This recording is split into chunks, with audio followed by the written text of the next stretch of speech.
கர்த்தருடைய பரிசுத்த நாமத்துக்கு ஸ்தோத்திரம்.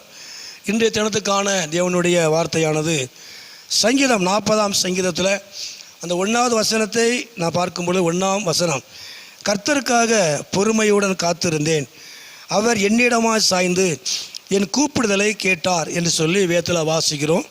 அதாவது இந்த வசனத்தினுடைய கருத்து எப்படி நாம் எடுத்துக்கிடலாம் அப்படின்னா, என் கூப்பிடுதலை கேட்டார். அதாவது நான் செபித்தேன், அதாவது இது தாவீதுடைய சங்கீதம்.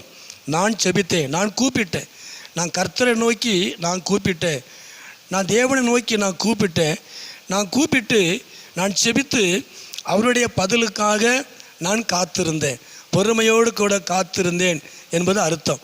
மகிமை உண்டாவதாக. நான் செபித்தேன், நான் கர்த்தரை நோக்கி நான் கூப்பிட்டேன், நான் கர்த்தரை நோக்கி கூப்பிட்டேன், நான் கர்த்தரை நோக்கி நான் செபித்தேன். என் செபத்துக்கு பதில் கிடைப்பதற்காக, தேவனிடத்திலிருந்து எனக்கு பதில் வருவதற்காக நான் பொறுமையோடு கூட காத்திருந்தேன்.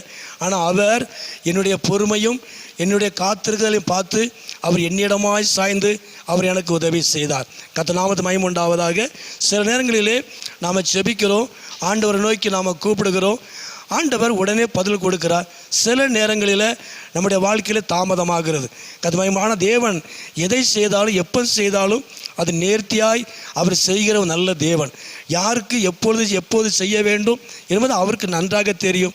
அவர் கைவிடுகிற தேவன் அல்ல. கர்த்தர் நாமத்துக்கு மகிமை உண்டாவதாக. அவர் செபத்தை கேட்கிற தேவன். நம்முடைய செபத்தை ஆண்டவர் கேட்கிறவர், நம்மை கூப்பிடுதலை கர்த்தர் கேட்கிறவர், நம்முடைய பெருமூச்சை கர்த்தர் கேட்கிறவர், நம்முடைய குக்குரலை கர்த்தர் கேட்கிறவர். அவர் கேளாத தேவன் அல்ல, அவர் கேட்பார். ஆனால் ஆண்டவர் நமக்கு பதில் கொடுப்பது சில நேரங்களிலே உடனே பதில் கொடுப்பார், சில நேரங்களிலே தாமதமாகும். ஆனால் ஆண்டவர் நிச்சயமாகவே அவர் கைவிடவே மாட்டார். ஆண்டவர் எதை செய்தாலும் எப்போ செய்தாலும் அது நமக்கு மிகவும் மகிமையாகவே நேர்த்தியாகவே ஆசீர்வாதமாக இருக்கும். ஆகவே தான் தாவீது சொல்லுகிறான், நான் செபித்தேன், கர்த்தரை நோக்கி நான் கூப்பிட்டு தேவனிடத்தில் பதில் கிடைப்பதற்காக, தேவனிடத்தில் எனக்கு நன்மை கிடைப்பதற்காக, எனக்கு எதிர்பார்ப்பு நிறைவேறுவதற்காக நான் பொறுமையோடு கூட காத்திருந்தேன். அவர் என்னிடமாய் சாய்ந்தார், அவர் எனக்கு உதவி செய்தார். உண்மையாகவே நாட்களில் உங்கள் செபம் வீண் போகாது. கர்த்தரை நோக்கி செபித்த செபம் மனுஷரை நோக்கி அல்ல, தேவனை நோக்கி செபித்த செபம் ஒருபோது வீண் போகாது. நீங்கள் செபித்து நீங்கள் கர்த்தருடைய பதிலுக்காக நீங்கள் எதிர்பார்க்கிற காரியம் தேவன் தருவார் என்பது ஒரு நிச்சயத்தோடு கூட பொறுமையோடு கூட காத்திருங்க.